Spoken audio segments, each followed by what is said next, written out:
नमस्कार दोस्तों, मैं जेपी डांडिया आप सभी का आपके अपने YouTube channel dandiya electrical study पर एक बार फिर से स्वागत करता हूं। दोस्तों, आज के इस वीडियो में देखेंगे कि आप लोगों ने अब तक पढ़ा था इलेक्ट्रिकल वायरिंग की स्थापना कैसे करते हैं, फिर इलेक्ट्रिकल वायरिंग के प्रकार पढ़े थे कि स्थापना के पर इंस्टॉलेशन कैसे करते हैं, मतलब कि केबल का चेन देखा, फिर इलेक्ट्रिकल वायरिंग की मतलब कि वहाँ पे उनके प्रकारों की स्थापना करते उनके प्रकार देखे, टाइप्स देखे, केसिंग कैपिंग है, वुडन कैपिंग है या मतलब कि पीवीसी केसिंग कैपिंग है, वुडन वायरिंग है, बैटन वायरिंग, जो भी आप लोगों ने देखा उन सब पूरी वायरिंग की स्थापना करने के बाद, कंप्लीट सर्किट का अध्ययन करने के बाद, कंप्लीट सर्किट को संयोजित करने के बाद आप लोग जब विद्युत सप्लाई प्रदान करते हो, मतलब कि वायरिंग की स्थापना कंप्लीट स्थापना करने के बाद जब आप ये देखते हो कि वायरिंग में विद्युत सप्लाई प्रदान कर देते हैं या तार स्थापना में विद्युत सप्लाई प्रदान करने हैं, तो उस विद्युत सप्लाई प्रदान करने से पहले आप लोग किन किन टेस्ट करोगे, मतलब कि उस वायरिंग के लिए किन किन परीक्षण का अध्ययन करोगे, कौन कौन से आपको परीक्षण करने चाहिए। इसलिए दोस्तों, उन परीक्षणों का अध्ययन करने के लिए या फिर ये देखने के लिए कि क्या वायरिंग अपनी सही है, क्या वायरिंग आप लोगों ने जो स्थापित की है क्या पोलरिटी के हिसाब से, या ओपन सर्किट तो नहीं है, शॉर्ट सर्किट नहीं है, या रेजिस्टेंस का मान सही है, केबल का रेजिस्टेंस सही है, आप लोगों को बहुत कुछ जानकारी करनी है कि ये वायरिंग काफ़ी लंबे समय तक चलती रहे। ऐसा नहीं हो कि आप लोगों ने वायरिंग की और 2 दिन बाद में ही वायरिंग जल जाए, ऐसा नहीं होना चाहिए। या फिर आप लोगों ने सप्लाई दी और देते ही वहाँ आग लग जाए, शॉर्ट सर्किट हो जाए, या फिर ऐसे नहीं हो कि आप लोगों ने वायरिंग दी और इक्विपमेंट काम नहीं करे, ऐसा नहीं होना चाहिए। तो आप लोगों ने बिल्कुल सही वायरिंग की है, करने के बाद आप लोगों को किन किन परीक्षणों का अध्ययन करना चाहिए या वायरिंग पर कौन कौन से परीक्षण करने चाहिए, आज उनका इस वीडियो में अध्ययन करने वाले हैं। और दोस्तों, आप लोगों के लिए ये वीडियो नॉलेजफुल होने वाला है, सबसे इंपॉर्टेंट होने वाला है, क्योंकि वायरिंग की स्थापना सब करते हैं। इलेक्ट्रिशियन का सिलेबस क्या है, इलेक्ट्रिशियन का कोर्स क्या है, तो वायरिंग तो सीखते हैं। वायरिंग करने के बाद आपको ये पता होना चाहिए कि कौन कौन से परीक्षण करेंगे। आपकी एग्जाम की दृष्टि से देखती है मोस्ट इंपॉर्टेंट है, आपसे इस बार इस प्रकार के क्वेश्चन बहुत से पूछ जाते हैं। आप किसी पेपर को खोल के देखना, आपको 1-2 क्वेश्चन अवश्य मिल जाएगा कि वायरिंग में किए जाने वाले परीक्षण, कौन से परीक्षण से क्या जाँच की जाती है, इस जाँच के लिए आप कौन सा परीक्षण करोगे। ओपन सर्किट है, ओपन सर्किट की मतलब की संतता की जांच करने का आप क्या करोगे, बहुत से क्वेश्चन आपसे पूछे जाएंगे। ठीक है, तो इन सब बातों को जानने के लिए, वायरिंग के परीक्षणों का अध्ययन करने के लिए, वायरिंग की संपूर्ण सही स्थिति की जांच करने के लिए वीडियो को पूरा जरूर देखिए और वीडियो पर बने रहें। जितना वीडियो आप पूरा देखोगे उतनी आपको अच्छे से अच्छी नॉलेज मिलती चली जाएगी। एक एक पॉइंट टू पॉइंट आपको इतना मोस्ट इंपॉर्टेंट टॉपिक मिल जाएगा कि आप लोग देखोगे वास्तव में बहुत अच्छा नॉलेज मिला है। ठीक है, और एग्जाम की दृष्टि से देखते तो इंपॉर्टेंट है ही है, इसलिए वीडियो को स्किप मत कीजिए और पूरा लिखिए और पूरा देखिए, आपको सब कुछ समझ आएगा, आपके सारे डाउट, आपके सारे कंफ्यूज दूर हो जाएंगे एक साथ ही। चलो अब दिखाता हूं वायरिंग की स्थापना के बाद किए जाने वाले परीक्षण। क्या लिखेंगे? वायरिंग की स्थापना के बाद किए जाने वाले परीक्षण, मतलब कि टेस्ट करेंगे, किए जाने वाले परीक्षण की बात करते हैं यहाँ पे, ये करने वाले हैं आज यहाँ पे। वायरिंग की स्थापना के बाद किए जाने वाले परीक्षण, क्या आप सप्लाई, या फिर ये कह सकते हैं कि वायरिंग स्थापना के बाद सप्लाई देने से पहले कौन कौन से परीक्षण किए जाएंगे। लेकिन दोस्तों, उससे पहले आपको एक चीज़ बता दूँ, मोस्ट इंपॉर्टेंट है, आप लोगों के बहुत फायदेमंद है और आप लोगों की जानकारी के लिए है कि वायरिंग की स्थापना करते हैं तो केबल का कलर कोड होता है कि आप लोगों ने फेज के रूप में कौन सा तार प्रयोग किया, न्यूट्रल के रूप में किस तार का प्रयोग किया, अर्थ के रूप में कौन सा तार का प्रयोग किया, ये आप लोगों की जानकारी जरूरी है। आप लोगों को वायरिंग की स्थापना की तो इससे पहले ये तो देख लेना अंदर से कि आप लोगों ने कनेक्शन सही किए है क्या, कलर कोड सही यूज किया है क्या। ठीक है, तो उसके लिए केबल कलर कोड या वायरिंग कलर कोड के बारे में थोड़ी जानकारी दे देता हूँ। इससे पहले पढ़ेंगे, फिर बाद में आपको परीक्षण दिखाता हूँ। केबल कलर कोड की बात करता हूँ, केबल कलर कोड की बात कर लेता हूँ यहाँ पे। केबल कलर कोड का मतलब या फिर तार का जो कलर होता है वो सही आप लोगों ने चेंज किया कि नहीं किया है। जैसे आपको बताऊं, जैसे मैं सिंगल फेज की बात कर लेता हूं, किसकी बात करूं, फिर आपको सिंगल फेज की बताऊंगा, 3 फेज की बताऊंगा, डीसी की बताऊंगा। सिंगल फेज की बात करूं मैं, सिंगल फेज में कलर कोड जैसे लाइन का तार होता है, जैसे फेज तार होता है, फेज तार मान लेता हूँ, इसके लिए कौन से कलर का तार प्रयोग करेंगे। फिर न्यूट्रल होता है, न्यूट्रल होता है जिसको एन, ये एल होता है, ये एन होता है, और एक होता है आपका अर्थ।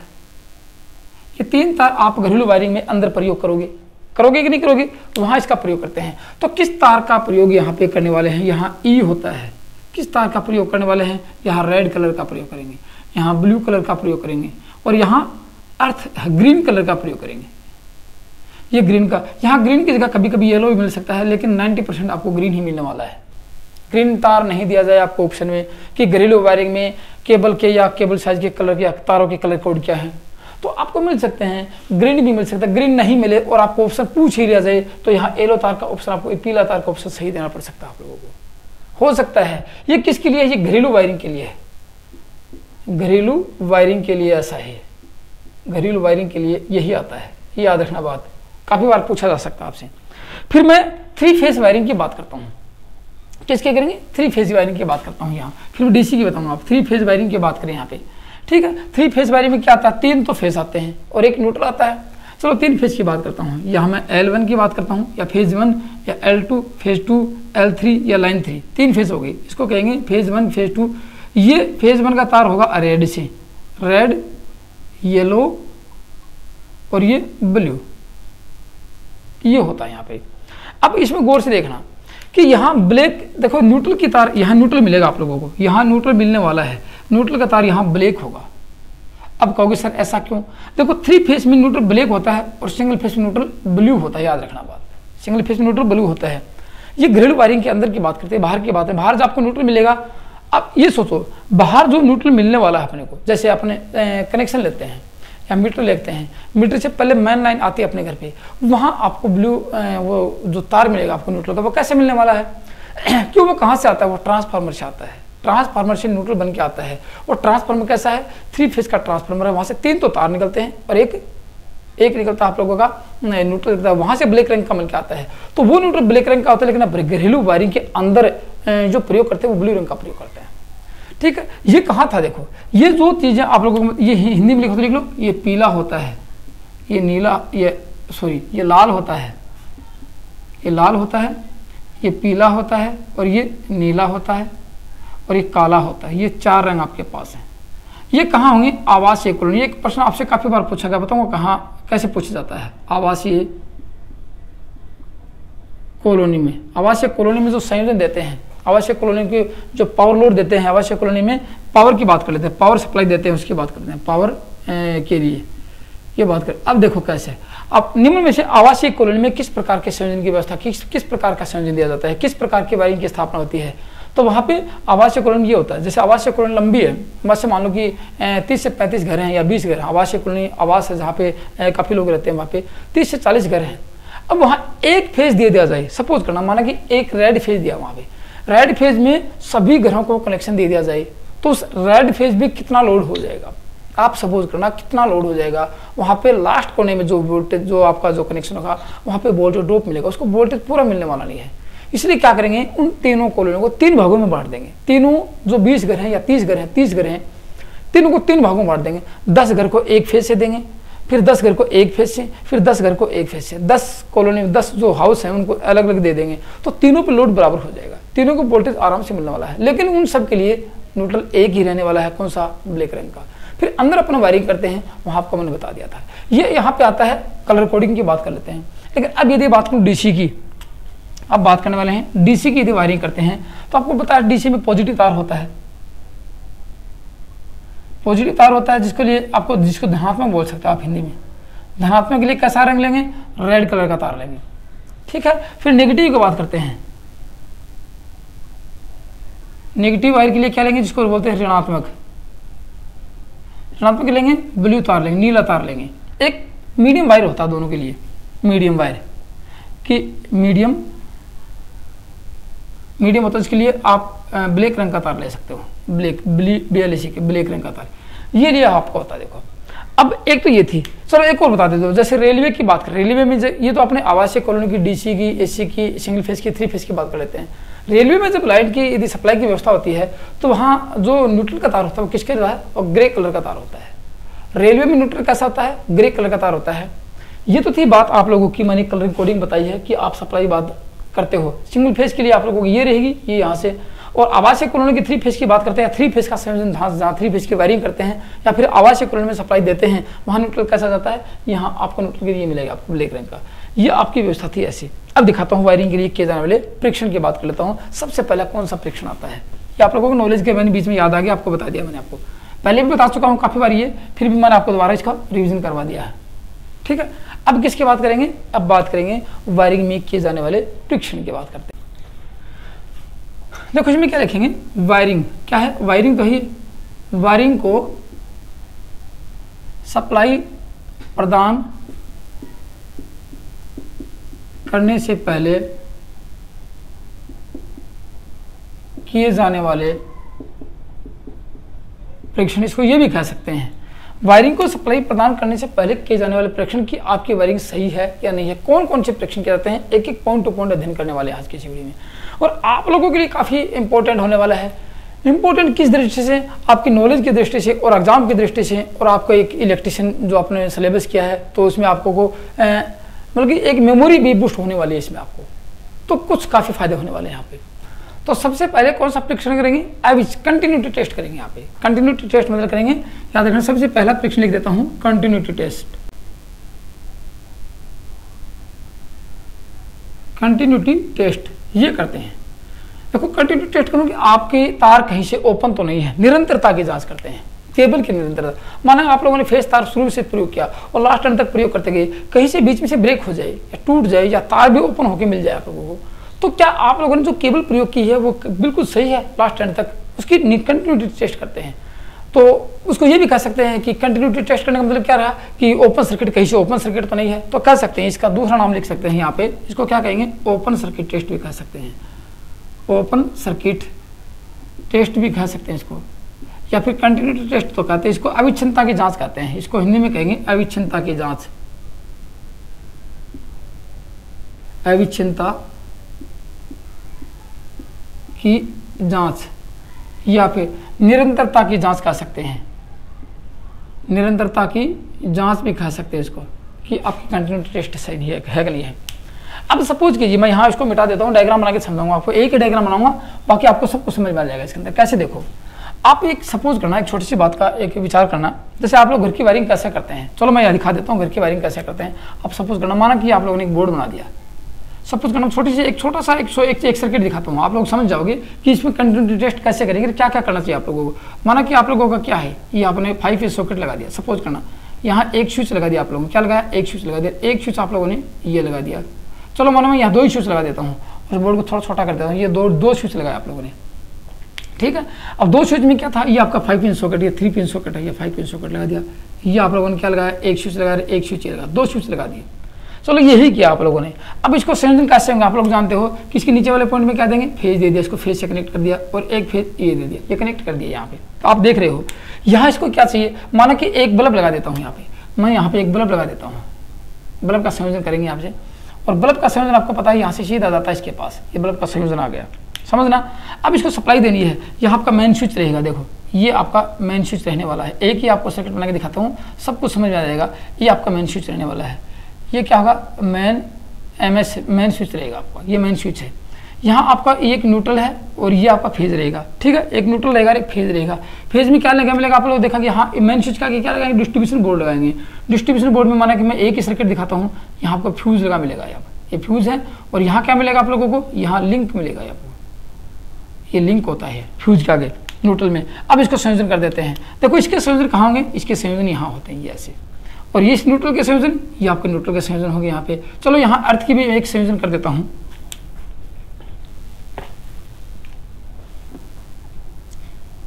ठीक है ना, ये आपका क्या रहा, ये रहा न्यूट्रल का संयोजन, ये रहा न्यूट्रल का संयोजन। मैं अर्थ का संयोजन भी कर देता हूँ इस 5 पिन सॉकेट से। चलो ये आपका रहा अर्थ का संयोजन, ये अर्थ कर दिया 3 पिन, ऐसे तो करते हैं। ये आपकी वायरिंग माना कि एक पॉइंट की वायरिंग मैंने आपको दिखाई यहाँ पे, चलो एक की दिखा दो, यहाँ पे 2 बल्ब लगाए, एक स्विच लगा, 2 बल्ब लगा देंगे। चलो इसका संयोजन मैंने किया नहीं, इसका संयोजन मैं यहाँ कर देता हूँ, ये कर दिया आप लोगों ने, ये इसका न्यूट्रल दे दिया यहाँ से, चलो यह न्यूट्रल दे दिया आपको, ठीक है। ये हो गया आपका संयोजन, बल्ब जल गया और एक 5 पिन सॉकेट चल रहा है। इसमें ये देखना है कि ये जो तार मैन गए हैं, ऐसे ही तो घर पे तार जाते हैं मैंने, ये दो तार मैन गए हैं, ये कंटिन्यूटी टेस्ट करने इसकी तार होगी, कहीं से ओपन तो नहीं है, ये देखना है। इसके लिए क्या करेंगे, इस टेस्ट को करने से, देखो इसमें क्या पूछा जाता है कि कंटिन्यूटी टेस्ट में क्या किया जाता है, कंटिन्यूटी टेस्ट में निरंतरता की जांच की जाती है। इसमें यह देखा जाता है कि वायरिंग कहीं बीच में से ओपन तो नहीं है। क्या देखा जाएगा इसमें, यह देखा जाएगा कि वायरिंग कहीं बीच में से ओपन तो नहीं है, ओपन तो नहीं है, मतलब कि टूट तो नहीं गई है, या तार मतलब डैमेज तो नहीं है, या फिर निरंतरता की जांच की जाती है। वायरिंग के निरंतरता की जांच की जाती है इस परीक्षण में। कौन से में? ये आप लोग देख रहे हो, कौन से? कंटिन्यूटी टेस्ट या खुला परीक्षण बात करते हैं।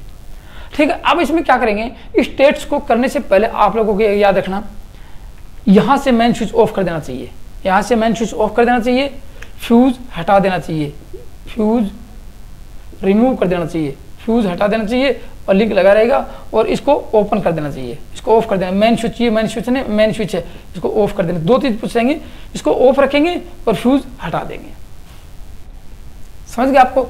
और सभी स्विच ऑन रखेंगे, ये आपके स्विच है, देखो ये आपके क्या है, ये स्विच है, सभी स्विच ऑन रखेंगे, ऑन हो गया, ये ऑन हो गया।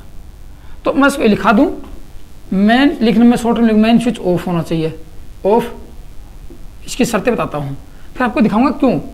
सभी स्विच लिखना, सभी स्विच ऑन होने चाहिए, ठीक है, सभी स्विच ऑन होने चाहिए। और यदि आप बात करो बल्ब और पंखे की बात करें तो सभी सॉकेट शॉर्ट, अब बात करें सभी सॉकेट की, सॉकेट देखो सभी सॉकेट शॉर्ट कर देना, ये आप लोगों ने सॉकेट को शॉर्ट कर दिया, लिखो यहाँ पे सभी सॉकेट शॉर्ट कर देना चाहिए। माना कि 5 बोर्ड लगे हैं, 500 बोर्ड लगे, एक बोर्ड की बात थोड़ी कर रहा हूँ मैं, 500 की बात कर रहा हूँ, सभी सॉकेट शॉर्ट होने चाहिए। अब बात करता हूँ कि और क्या करना चाहिए, सभी स्विच ऑन होंगे, सभी सॉकेट शॉर्ट होंगे, मेन स्विच ऑफ कर देंगे, मतलब ये क्या है, मेन स्विच में ICDP आपकी ICDP ऑफ होनी चाहिए, फ्यूज निकाल देना चाहिए। अब मैं यहाँ मेगरिंग करता हूँ, ठीक है ना, मेगर करता हूँ। मेगर में क्या करेंगे, यहाँ मैं आपको मेगर बना के दिखा देता हूँ छोटा सा एक, चलो मैं एक मेगर बना देता हूँ यहाँ पे।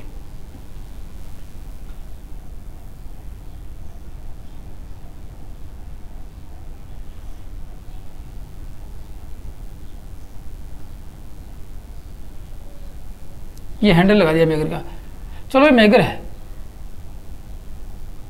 ये मेगर लगा दिया मैंने। अब मेगर से मेगर को घुमाएंगे, इसकी रीडिंग नोट करेंगे, मेगर को घुमाएंगे, रीडिंग नोट करेंगे। मेगर क्या दिखाएगा, ये आपके डायल है, मेगर में पैमाना है। सपोज करना मैं यहाँ 2 तार लगाता हूँ, एक तार मैं यहाँ कहाँ लगाऊंगा, एक तार मैं यहाँ लगा देता हूँ और एक तार मैं इसके यहाँ लगा देता हूँ, क्योंकि फ्यूज तो निकाल दिया, नीचे वाले ऊपर वैसे में लगाता हूँ, दोनों तार लगा दिए। अब मैं मेगर को घुमाता हूँ, देखो क्या होगा, इसमें आप लोगों को ये देखना है कि कंटिन्यूटी टेस्ट, ये देखो ये तार क्या देगा, ये घूम के यहाँ आ गया, यहाँ से यहाँ चला गया, यहाँ से यहाँ चला गया, ये घूम के देखो ये वापस घूम गया, ये कंटिन्यूटी टेस्ट यहाँ पे, और यहाँ पे वापस आ गया यहाँ पे। मतलब अब कहीं से तार ओपन होगा, मान लीजिए कि आपका ये तार कहीं से टूटा हुआ है, या ये सर्किट से खुला हुआ है, इस स्विच से खुला हुआ है कहीं से भी, तो क्या होगा, मेगर को घुमाएंगे तो मेगर रीडिंग देगा। अब मेगर की रीडिंग की जांच करते हैं, मेगर की रीडिंग देखते हैं क्या होगी। मेगर की रीडिंग, मेगर की रीडिंग यदि शून्य होगी, देखो शून्य, 2 जांच आएंगे आप, शून्य होगी या अनंत होगी, 2 जांच आएंगे आपके सामने। शून्य होगी तो देखो मेगर शून्य रीडिंग कब देगा, जब पूरा सर्किट, क्योंकि मेगर क्या है, एक प्रकार का इंसुलेशन नापने वाला रेजिस्टेंस है, इंसुलेशन रेजिस्टेंस नापता है मेगर। तो यहाँ क्या होगा, यदि ये सर्किट ओपन होगा, ये सर्किट ओपन होगा तो अनंत रीडिंग देगा आपको, सर्किट ओपन होगा तो अनंत रीडिंग देगा। यहाँ क्या होगा, सर्किट ओपन होगा, मैं लिखती हूँ सर्किट ओपन होगा तो अनंत रीडिंग मिलेगी, और पूरी वायरिंग यदि सर्किट जुड़ा होगा तो 0 रीडिंग मिलेगी आपको, शून्य रीडिंग मिलेगी। शून्य रीडिंग मिलती है तो आपकी वायरिंग बिल्कुल ओके है। और यदि कुछ रेजिस्टेंस दिखाता है, कुछ रेजिस्टेंस दिखाता है या अनंत रीडिंग दिखाता है तो आपकी वायरिंग कहीं से ओपन है, उसकी जांच करो और सही करके उसको सप्लाई से और संयोजित करो। ये पहली रीडिंग आती है, समझ गए। इस प्रकार से आपको मैंने पॉइंट लिखा है क्या क्या करना चाहिए आप लोगों को। चलो अगला टेस्ट दिखाता हूँ, दूसरा टेस्ट कौन सा करना चाहिए अपने। दूसरा टेस्ट आपको दिखा देता हूँ, ये डायग्राम दिखाता हूँ मैं। चलो एक और मान दें, कोई बात नहीं है, ये डायग्राम हो गया यहाँ पे, ये देखो यहाँ पे, ठीक है। अब दूसरा टेस्ट कौन सा आएगा आपके सामने, ये आएगा पोलरिटी टेस्ट। पोलरिटी टेस्ट आता है, पोलरिटी वायरिंग में करना चाहिए पोलरिटी, जिसको कहते हैं ध्रुवता परीक्षण, ध्रुवता परीक्षण बोलते हैं। ध्रुवता परीक्षण कैसे, देखो इसमें क्या करते हैं, लिख लेना, इस सर्किट, इस परीक्षण में ये जांच की जाती है कि इसमें फेज वायर हो, जैसे डीसी की बात करेंगे तो पॉजिटिव वायर होगा, और एसी वायरिंग की बात करेंगे तो फेज तार होगा। ये स्विच से संयोजित हैं या नहीं है, ये देखना है, ये स्विच से संयोजित हैं या नहीं है। फिर ये देखना है कि न्यूट्रल वायर होता है अपना, जो नेगेटिव तार होता है, वो लैंप होल्डर या सॉकेट में संयोजित है या नहीं है। ये जांच करते हैं कि फेस और न्यूट्रल अपने स्थान पर संयोजित हैं या नहीं है। तो इसमें क्या जांच करने वाले हैं, इसमें देख लो, इसमें ये जांच करेंगे कि फेज तार, फेज वायर इसको क्या कहेंगे फेज वायर? तो जैसे डीसी की बात करें तो पॉजिटिव तार बोल देते हैं। पॉजिटिव वायर स्विच से संयोजित है या नहीं, ये जांच करने वाले हैं यहाँ पे। स्विच से संयोजित है या नहीं, ये जांच करने वाले हैं यहाँ पे। अब दूसरे करें न्यूट्रल की बात कर लेते हैं। देखो न्यूट्रल की बात कर ले। न्यूट्रल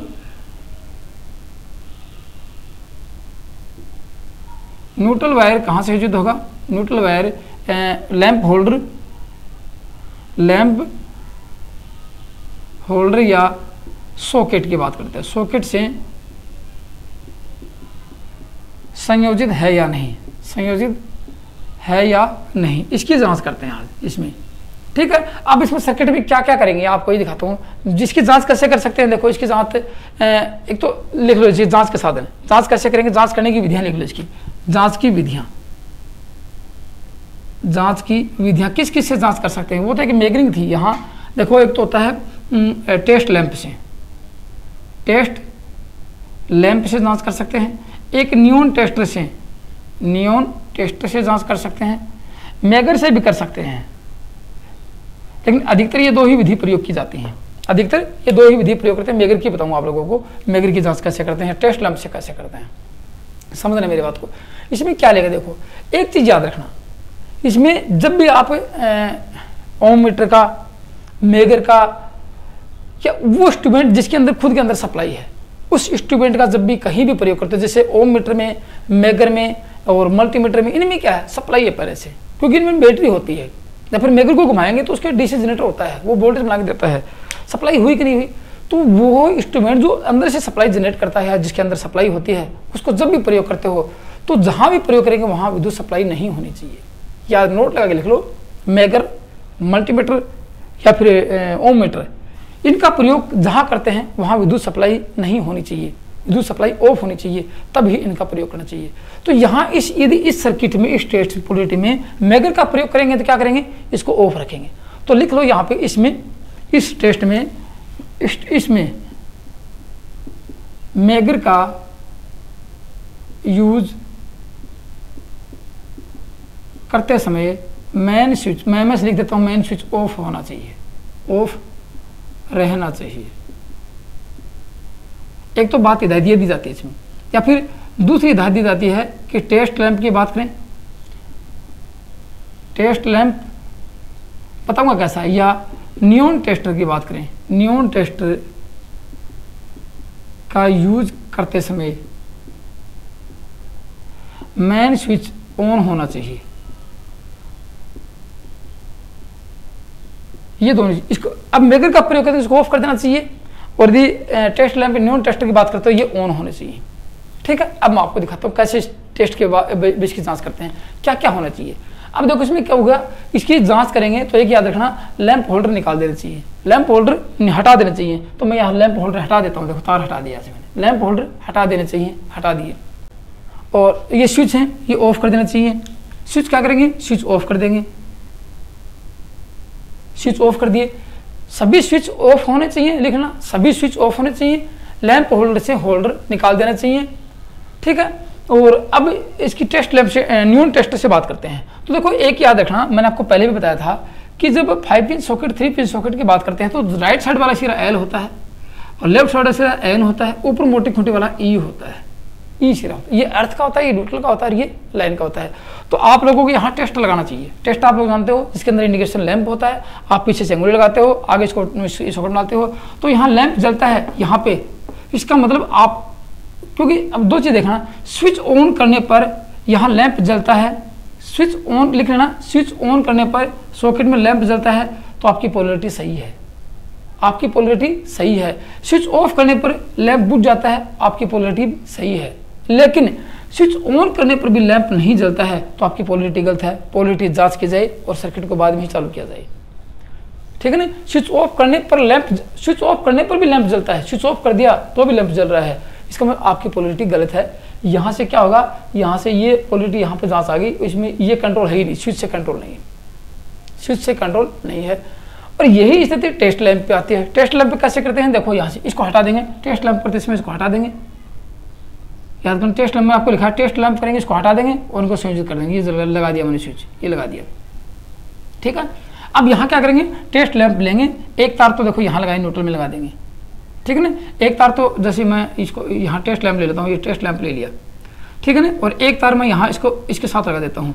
दूसरे टेस्ट लैंप का तार कहाँ लगाऊंगा, मैं यहाँ लगाता हूँ, देखो दूसरे टेस्ट लैंप को यहाँ लगा देता हूँ। स्विच तो ऑन है, पीछे से सप्लाई चालू है, यहाँ लगाता हूँ। देखो यदि आपका लैंप क्योंकि नीचे अर्थ में लगा रखा है, अर्थ में लगा दिया, यहाँ यदि आपका स्विच चालू होता है, सोचना मेरी बात, यहाँ लगाया और यहाँ लगाया, स्विच चालू हो, अब स्विच को ऑन किया, लैंप जलता है, दो तारे में लैंप जलता है तो आपकी पोलरिटी सही है। लैंप नहीं जलता है तो पोलरिटी, यदि इसको स्विच ऑन करने के बाद लैंप नहीं जलता है तो पोलरिटी गलत है, ठीक है। दूसरी बात देखते हैं, यदि ये लैंप यहाँ लगाने से यहाँ भी लैंप जलता है, देखो यहाँ लगाया यहाँ लैंप जल गया, तो वो फेज का तार ये है, यहाँ न्यूट्रल लग चुका है, यहाँ भी मामला गड़बड़ है। तो सेम टू सेम कंडीशन यही आती है टेस्ट लैंप में भी। तो टेस्ट लैंप विधि से भी आप इसका प्रयोग कर सकते हो। मैगर से बात करेंगे तो मैगर की रीडिंग कैसी होनी चाहिए, मैगर की बात करेंगे यहाँ से कि स्विच को ऑफ किया, स्विच को ऑफ करते ही आपकी मैगर की रीडिंग अनंत हो जाती है तो सही है। स्विच को ऑन करने पर आपकी मैगर की रीडिंग 0 हो जाती है तो आपकी रीडिंग, आपका मैगर सही है। ये आप यहाँ पे लिख लेना। तो टेस्ट लैंप में नियॉन लैंप का प्रयोग किया, टेस्ट लैंप लगाया, स्विच ऑन किया, टेस्ट लैंप लगाया या आपने नियॉन टेस्टर लगाया, स्विच ऑन किया, टेस्ट लैंप जलता है, स्विच नियॉन टेस्टर जलता है तो पोलरिटी सही है और अन्यथा गलत है। स्विच ऑफ करने पर नियॉन टेस्टर जलना बंद कर देता है तो पोलरिटी सही है। लेकिन स्विच ऑफ करने के बाद भी, स्विच ऑफ करने के बाद भी ये लैंप टेस्ट लैंप जलता है यहाँ से या फिर दूसरे पॉइंट पर जलता है तो वह आपकी पोलरिटी गलत है, उसको सही जांच की जाएगी। ये आपका था पोलरिटी टेस्ट। आपसे ये कभी नहीं पूछा जाएगा क्या करना चाहिए, आपसे पूछा जाएगा पोलरिटी टेस्ट क्यों किया जाता है। आपको मैंने सबसे पहले लिखवा दिया, फेज वायर पॉजिटिव तार स्विच से संयोजित है या नहीं है, न्यूट्रल तार लैंप के होल्डर या सॉकेट से संयोजित है या नहीं है, इसकी जांच की जाती है। चलो अगला परीक्षण देखते हैं, ठीक है। अगला परीक्षण दिखाता हूँ आप लोगों को, यहाँ मिटा देता हूँ। परीक्षण नंबर 3 दिखाता हूँ। इसमें किसकी जांच करने वाले हैं, इंसुलेशन व लीकेज टेस्ट की बात करेंगे। ये कौन सा करेंगे, इंसुलेशन, सबसे मोस्ट इंपॉर्टेंट ये आता है insulation test and leakage test. इसकी जांच करने वाले हैं यहाँ पे आज, ठीक है। इंसुलेशन टेस्ट और लीकेज टेस्ट की बात करने वाला हूँ। इसमें इसको हिंदी में क्या कहेंगे, रोधन परीक्षण व क्षरण परीक्षण। क्या कहेंगे, रोधन व क्षरण परीक्षण, इसकी बात करने वाला हूँ। अब रोधन मतलब इंसुलेशन, दो चालकों के जैसे ये 3 चालक हैं, ये फेज का है, ये न्यूट्रल का है, ये अर्थ का है। तो इन तीनों के बीच में इंसुलेशन की बात करते हैं कि इन दोनों के बीच में प्रतिरोध कितना है, इनके बीच में प्रतिरोध कितना है, इन दोनों से इनके बीच में प्रतिरोध, क्योंकि एक अर्थ का, ये हरे रंग का अर्थ का है, लाल रंग का फेज का है और ये माना कि ब्लैक रंग का किसका है, ये आपके न्यूट्रल का है। तो न्यूट्रल से अर्थ के बीच, न्यूट्रल से अर्थ के बीच और फेज से अर्थ के बीच और फेज से न्यूट्रल के बीच, इनके बीच में रेजिस्टेंस का मान, जैसे कि एक केसिंग कैपिंग वायरिंग की, यहाँ तीनों तार एक साथ ही चलेंगे, ऐसे चलते हैं सारे तार, तो इनके बीच में इंसुलेशन रेजिस्टेंस कितना है, कितना होना चाहिए, उसकी बात करने वाले हैं। तो सबसे पहले किसकी बात करेंगे, रोधन परीक्षण करेंगे, किसके बीच में, चालक और अर्थ के बीच में। किसका करेंगे, चालक और अर्थ के बीच में। लिख लो रोधन परीक्षण, रोधन परीक्षण करने वाले हैं किसके बीच में, चालक व अर्थ के बीच में, अर्थ के बीच करने वाले हैं। ये करने वाले हैं कि जो अर्थ वायर प्रयोग करते हो उसके और न्यूट्रल और फेज के बीच में यहाँ पर रोधन परीक्षण करने वाले हैं, उनकी बात करने वाले हैं कि यहाँ किस प्रकार रोधन परीक्षण किया जाता है। चलो यहाँ मैं एक सर्किट बना देता हूँ। आप सपोज करना सर्किट बनाता हूँ, माना कि यहाँ एक लैंप लगा दिया, ठीक, एक लगा दिया, 2 लगा देते, कोई बात नहीं, आपके पास आप एक लगाते हो, चलो 2 लगा देता हूँ। ये यहाँ आप लोगों ने बोर्ड लगाया, ठीक है ना, ये बोर्ड लगाया, बोर्ड में ये 5 पिन सॉकेट लगाया आप लोगों ने, एक स्विच ये लगाया आप लोगों ने और एक स्विच ये लगाया, ठीक है, एक स्विच ये लगाया और एक स्विच, आपके पास 3 स्विच लगेंगे, बल्ब 2 हैं। ये बोर्ड है आप लोगों का। सप्लाई कहाँ से आ गई आपके पास, सप्लाई माना कि यहाँ आ गई, ये आगे सप्लाई आपके पास ICDP स्विच से आ गई, ये ICDP आ गया और माना कि ये मेन स्विच हो गए। यहाँ से इसको ऑफ करेंगे, ऑन करेंगे, सप्लाई ऑन ऑफ हो जाएगी और यहाँ आपका फ्यूज लगा होगा, ये फ्यूज होगा और यहाँ पे आपका लिंक लगा होगा, ये लिंक होगा और यहाँ से सप्लाई की बात करते हैं। सप्लाई कहाँ जाते हैं, देखो मैं इसकी खूंटियाँ बना देता हूँ, इसका टर्मिनल बना देता हूँ जल्दी से। देखो ये लगाया, ये लगाया, एक ये, एक ये, एक ये, एक ये 2 टर्मिनल हो गए स्विच के, ठीक है। संयोजन कहाँ होंगे, आप लोग जानते हो, इसके संयोजन यहाँ से यहाँ होते हैं, ये तीनों एक साथ संयोजित होते हैं। यहाँ एक बल्ब का संयोजन इसके साथ होता है, और एक बल्ब का संयोजन इसके साथ होता है, ठीक है। और अब ब्लैक रंग की बात करें, न्यूट्रल की बात करें, न्यूट्रल आपको सीधा यहाँ मिल जाएगा। देखो इसका न्यूट्रल ये मिल गया और इसका न्यूट्रल ये मिल गया और इसी तरह न्यूट्रल दे दिया, इसको न्यूट्रल यहाँ से मिल जाएगा, ठीक है। ये हो गया आपका न्यूट्रल। फेज वायर की बात करें, यहाँ इसको मिल जाएगा फेज वायर, ये आपका फेज वायर मिल गया, ठीक है। और यहाँ ग्रीन कलर की बात करें, आप सर्किट देख रहे हो, यहाँ ग्रीन कलर की बात करें, ये इसको मिल गया अर्थ का तार। अब किसके बीच में करनी है? चालक व अर्थ के बीच। इसके और इन दोनों के बीच में इंसुलेशन ज्ञापन है। इसके देखो, इसके और इन दोनों के बीच में सारे एक साथ ही जा रहे हैं, इनके बीच में इंसुलेशन रेजिस्टेंस कितना है, इनके बाहर का रेजिस्टेंस कितना है, उसकी बात कर रहे हैं। तो कैसे क्या करेंगे? देखो यहाँ इसको शॉर्ट कर देंगे, एक तो इसको शॉर्ट कर दिया, दूसरी बात इसको हटा दे, इसको ऑफ कर देंगे और इसको भी यहाँ से शॉर्ट कर देंगे। इसको ऑफ किया है तो लिख सके हैं मेन स्विच ऑफ होना चाहिए, मेन स्विच ऑफ होना चाहिए, ठीक है। सॉकेट शॉर्ट सर्किट होना चाहिए, सॉकेट शॉर्ट होना चाहिए, दूसरा पॉइंट ये हो गया, ठीक है ना। लैंप हटा देंगे, लैंप हटा देना, हटाना चाहिए, लैंप को हटा देना चाहिए, हटा देना चाहिए, लैंप हटने चाहिए। यहाँ पे लैंप नहीं, सभी स्विच ऑन होंगे। स्विच कैसे होंगे? सारे स्विच ऑन होंगे। ये स्विच ऑन कर देता हूँ, सभी स्विच ऑन होंगे, सभी स्विच ऑन होंगे। अब इसका परीक्षण करते हैं, ठीक है ना। अब इसका परीक्षण करते हैं, कैसे करेंगे? अब आपको सर फ्यूज हटा देना चाहिए, फ्यूज हटा देना चाहिए, यहाँ शॉर्ट कर दिया। अब देखो एक चीज और लिखना कि यहाँ से मेन स्विच के आउटपुट के बाद, मेन स्विच के आउटपुट डीबी डिस्ट्रीब्यूशन बॉक्स यहाँ पे आ गया, डिस्ट्रीब्यूशन बॉक्स में फेज व न्यूट्रल को शॉर्ट कर देना चाहिए। एक लोग डिस्ट्रीब्यूशन बॉक्स में फेज व न्यूट्रल को शॉर्ट कर देना चाहिए। अब मेगर की बात करते हैं, चलो यहाँ मैं मेगर लगा देता हूँ। एक मेगर लगाया आप लोगों ने, कैसा लगाया? एक मेगर लगा लेता हूँ यहाँ पे। ये दो खूंटियाँ मेगर की हैं और ये इसका हैंडल है, हैंडल घुमाएंगे और अब कहाँ लगाएंगे? मेगर का एक पॉइंट तो ये इसके साथ लगाएंगे, अर्थ के साथ लगाएंगे, एक पॉइंट यहाँ शॉर्ट की बिंदु पर लगाएंगे। अब इसको मेगर को घुमाते हैं, रीडिंग आपको मिल जाएगी। रीडिंग कैसे मिलेगी? देखो ये जो तार घूम के दोनों, ये तार तो एक ही हो गई, ये तार अलग है, देखो इससे ये एक वायर अलग है, बाकी सब एक हो गई, यहाँ शॉर्ट कर दिए, दोनों एक हो गए। तो अब इसके बीच में रेजिस्टेंस का मान कम होगा तो मेगर रीडिंग देगा। कितनी रीडिंग देगा? और यदि ये शॉर्ट होंगे तो मेगर की रीडिंग 0 मिलेगी। यदि कुछ रीडिंग देगा तो वो रीडिंग देगा आपको। यदि वो ओपन होंगे, अच्छी इसकी जो इंसुलेशन टेस्ट होगा तो बहुत ज़्यादा रीडिंग दे देगा। अब यही जांच करने अपने को कितनी रीडिंग होनी चाहिए, कितनी रीडिंग होनी चाहिए। तो लिखना इंसुलेशन रेजिस्टेंस, किसी का भी हो जाए, इंसुलेशन रेजिस्टेंस का मान 1 मेगा ओम से कम नहीं होना चाहिए। ये याद रखना चाहिए। किसी भी का नापो आपसे, दो चालकों का नापो, केबल का नापो, दो वाइंडिंग का नापो, या इनकी भी आप परीक्षण करो, 1 मेगा ओम से कम नहीं होना चाहिए इंसुलेशन रेजिस्टेंस का मान। जहां घुमाएंगे, घुमाते आपको रीडिंग आएगी यहाँ पे। अब इंसुलेशन रेजिस्टेंस का मान कैसे ज्ञात करेंगे, उसका फॉर्मूला आपको बताता हूँ। देखो मैं यहाँ पे उसका फॉर्मूला बताता हूँ। फॉर्मूला क्या होता है? देखो जैसे इंसुलेशन रेजिस्टेंस की बात करो, यहाँ पे लिख देता हूँ इंसुलेशन रेजिस्टेंस, शॉर्टकट में लिखो IR मान, IR value. Insulation resistance value का फॉर्मूला बताता हूँ आपको। कैसे लिखूंगा, कैसे लिखेंगे? किसी भी बिल्डिंग की बात करते हैं, वहाँ पॉइंट कितने लगा रखे आप लोगों ने, पॉइंटों पर डिपेंड करता है कि इंसुलेशन रेजिस्टेंस इस बिल्डिंग का कितना होना चाहिए। आपसे पूछा जाएगा, बहुत बार परीक्षा में पूछा गया है। जैसे किसी बिल्डिंग की बात करें, वहाँ पे मतलब कि 50 सॉकेट लगा रखे हैं, 50 पॉइंट हैं, मतलब कि स्विच लगा रखे हैं, पंखे का स्विच है, 5 इंच सॉकेट है, या मतलब कि जो बोर्ड में स्विच है उस स्विचों को गिन लेना, आप गिनती कर लेना। जैसे कि एक बोर्ड में 5 स्विच हैं, इस प्रकार किसी पूरे बिल्डिंग में चले गए, आपको 20 ही पॉइंट मिले, मतलब कि 20 पॉइंट मिल चुके हैं आपको। तो 20 पॉइंटों के आधार पर इस वायरिंग का इंसुलेशन रेजिस्टेंस कितना होना चाहिए, ये देखना आप लोगों को अनिवार्य है। कैसे ज्ञात करेंगे? देखो इंसुलेशन की बात करें तो निर्धारित रूप से देखा जाए तो अधिकतम 50 मेगा ओम माना जाता है। कितना माना जाता है? 50 मेगा ओम। याद रखना, मैक्सिमम 50 मेगा ओम माना जाता है कि 50 मेगा ओम से तो वो अधिक होना चाहिए। तो 50 मेगा ओम एक आदर्श माना है कि किसी भी बिल्डिंग का इंसुलेशन रेजिस्टेंस, वायरिंग का इंसुलेशन रेजिस्टेंस 50 मेगा ओम होना चाहिए।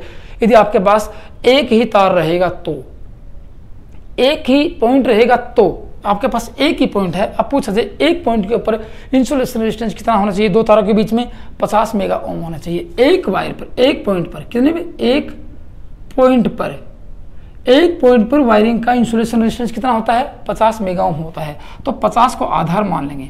अब मानेंगे 20 पॉइंट दे दिए तो 20 का भाग दे देंगे।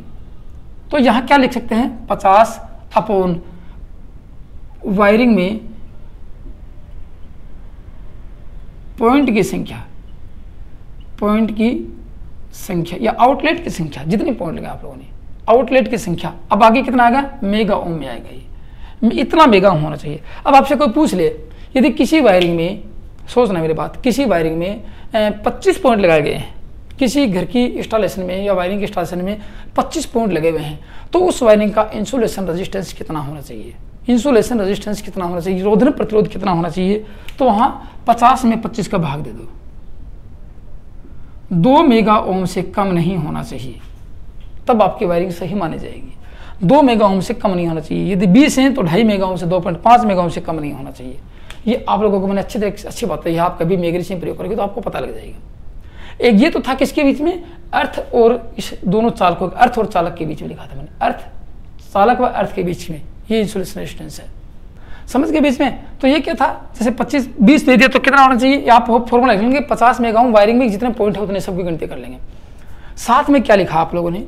लीकेज परीक्षण लिखा है। लीकेज की बात करें, लीकेज मतलब करंट कितना लीकेज होना चाहिए, इस तारों में करंट कितना लीकेज होना चाहिए, उस लीकेज की बात कर लेता हूं। यहाँ पे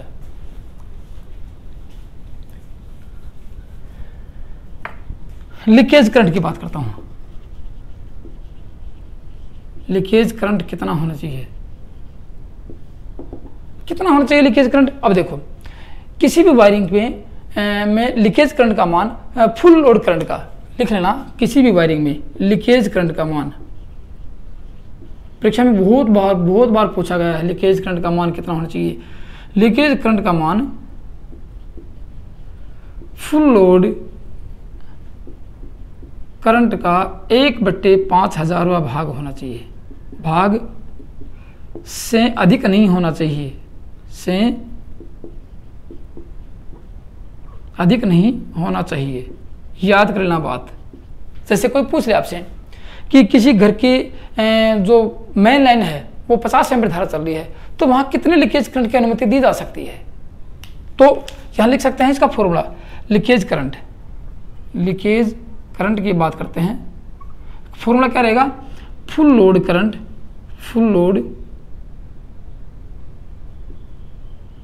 गुणा 1/5000, 1/5000 ये आपका फॉर्मूला रहेगा। जितना भी फुल लोड उसको 1/5000 से गुणा कर दो, आपको लग जाएगा। जैसे यहाँ 100 एम्पीयर करंट चल रही है, 100 एम्पीयर करंट चल रही है किसी घर में, और इसका लीकेज करंट का मान कितना होना चाहिए? ये होगा 100, 1 में 50 का भाग दे दो, कितना आएगा? 0.01 एम्पीयर ये आता है। यहाँ पॉइंट लग गया, 10 आ गया, 1 0 लग गया, और ये आ गया सॉरी 2 आ गए आगे। 0.02 एम्पीयर करंट आपकी लीकेज करंट चल सकती है। यहाँ तक कि आपकी वायरिंग बिल्कुल ओके है, उसके बाद ये वायरिंग ओके नहीं है, आप ध्यान देना बात। समझ गए? ये तो थी बात इसकी। किसी भी वायरिंग में यदि अधिष्ठापन में इंसुलेशन रेजिस्टेंस का मान कितना होना चाहिए? 1 मेगा ओम से कम नहीं होना चाहिए। ये आप लोगों को ध्यान देने की बात है। ठीक है, अगला पॉइंट आपको दिखाता हूँ कि चालकों के बीच में रोधन परीक्षण, ये किसके बीच में था? ये था अलग ही। अब मैं आपको दिखाता हूँ चालक से चालक के बीच में रोधन परीक्षण। चालक से चालक के बीच रोधन परीक्षण की बात करता हूं कि अब यहां इसको छोड़ेंगे, इसको नहीं लेंगे, अब ये हटा देंगे इसको। न्यूट्रल और अर्थ के बीच बात करें, 2 चालक हैं। कौन कौन चालक है? एक न्यूट्रल चालक है और एक फेज का चालक है। दोनों के बीच में रोधन परीक्षण कितना होना चाहिए? इसके लिए क्या करेंगे? मेन स्विच ऑफ रखेंगे, लिख लेना। इसके लिए इसमें क्या करेंगे? मेन स्विच ऑफ होंगे, फ्यूज निकाल देंगे, लिख लेना। बल्ब निकाल देंगे, फैन यदि होगा तो फैन के तार हटा देंगे, सॉकेट से सभी उपसाधन, जैसे सॉकेट में कोई प्रेस लगा रखे उसको हटा देंगे, और सभी स्विच ऑन रखेंगे। ये स्विच ऑन है, बस ये कंडीशन रखेंगे, सभी स्विच ऑन रखेंगे। समझना बात को? अब आपको दिखाता हूँ, सभी स्विच ऑन रखेंगे। ये मेगर कहाँ लगाएंगे? इतना करने के बाद मेगर को कहाँ करेंगे? मेगर का एक पॉइंट तो यहाँ लगाएंगे, यहाँ पे, और एक पॉइंट आपको यहाँ लगाएंगे। दोनों पॉइंट पे लगाएंगे, मेगर को घुमाएंगे। रीडिंग वही आनी चाहिए, कौन सी? 1 मेगा ओम से कम नहीं होनी चाहिए। इस परीक्षण में भी इंसुलेशन रेजिस्टेंस का मान 1 मेगा ओम से कम नहीं होना चाहिए। ठीक है, 1 मेगा ओम से कम नहीं होना चाहिए, तब जाके आपकी वायरिंग बिल्कुल ओके होगी। लेकिन इसमें याद रखना इसमें सॉरी वो बताना भूल गया, इसमें एक लैंप हटा देना चाहिए, लैंप हटा देने चाहिए। लैंप हटा के करेंगे तो समझ गए आपको। लैंप हटाएंगे, यहाँ से देखो कहाँ जाएगा तार, ये तार यहाँ पे आएगा, न्यूट्रल तार इसके पास गया है, इसको हटा देंगे, न्यूट्रल तार यहाँ गया, न्यूट्रल तार, अब फेज तार कहाँ गया, फेज तार यहाँ गया, इसके पास के यहाँ तक आ गया फेज तार, और न्यूट्रल तार यहाँ तक आ गया। अब इसको घुमाएंगे तो देखो ये भी इससे अलग है, ये इससे अलग है। माना कि कैसे बीच में से शॉर्ट हो चुका है तो 0 रीडिंग आ जाएगी। माना कि दोनों तार, लिख लेना, दोनों तार बीच में से कहीं शॉर्ट हैं तो मेगर की रीडिंग क्या होगी, 0 होगी। यदि दोनों तार कहीं बीच में से शॉर्ट हैं, आपस में मिले हुए हैं, तब मेगर की रीडिंग 0 होगी।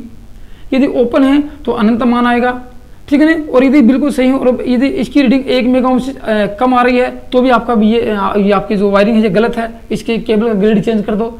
लेकिन 1 मेगा ओम से कम होनी नहीं चाहिए, तो अब उस रेजिस्टेंस का मान कितना होना चाहिए, ये भी पूछा जाएगा आपसे, रेजिस्टेंस का मान कितना होना चाहिए। एक बात, दूसरी बात, एक नोट लगाने वाली बात आ गई, मुझे याद आ गई कि ये जो मेगर प्रयोग करते हैं ये खुद सप्लाई प्रदान करता है। तो मेगर में वोल्टेज कितने वोल्टेज तक की सप्लाई प्रयोग करते हैं, तो लिख लेना टेस्ट वोल्टेज। टेस्ट वोल्टेज का मान कितना होना चाहिए, टेस्ट वोल्टेज का मान सप्लाई वोल्टेज से के 2 गुने से अधिक नहीं होना चाहिए, 2 गुने से अधिक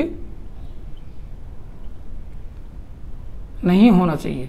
अब सप्लाई वोल्टेज कितना मानते हैं, अधिकतम 250 वोल्टेज मानते हैं सप्लाई वोल्टेज, याद रखना 250 वोल्टेज।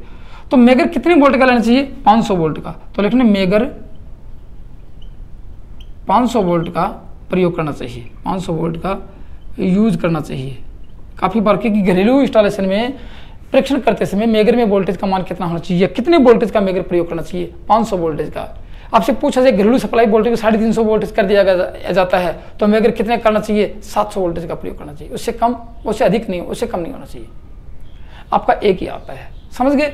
अब अगला पॉइंट दिखाता हूं कि अर्थ और ग्राउंड के बीच में, माना कि अर्थ, अब मैं एक चीज और दिखा देता हूं, थोड़ी सी मिटा के यहाँ पे लास्ट एंड टॉपिक अपना। सब जांच कर ली आप लोगों ने, सब जांच कर ली, तो ये दिखेंगे यहाँ पे एक अर्थ, ये है अर्थ।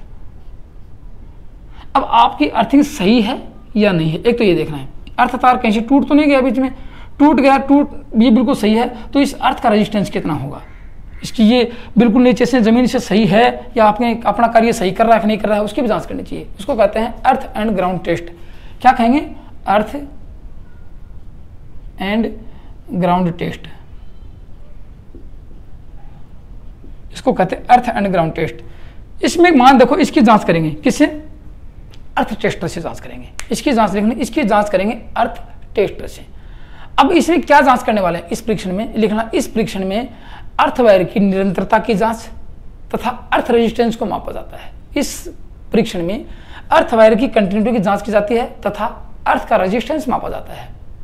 अब अर्थ रेजिस्टेंस किससे, अर्थ ये इलेक्ट्रोड है उसका मापा है, तो अर्थ रेजिस्टेंस का मान कितना होना चाहिए, देखो इसका मान, किसका, इस अर्थ रेजिस्टेंस का मान 5 ओम से अधिक नहीं होना चाहिए। लिखना इस अर्थ का मान, लिखना अर्थ इलेक्ट्रोड का मान है,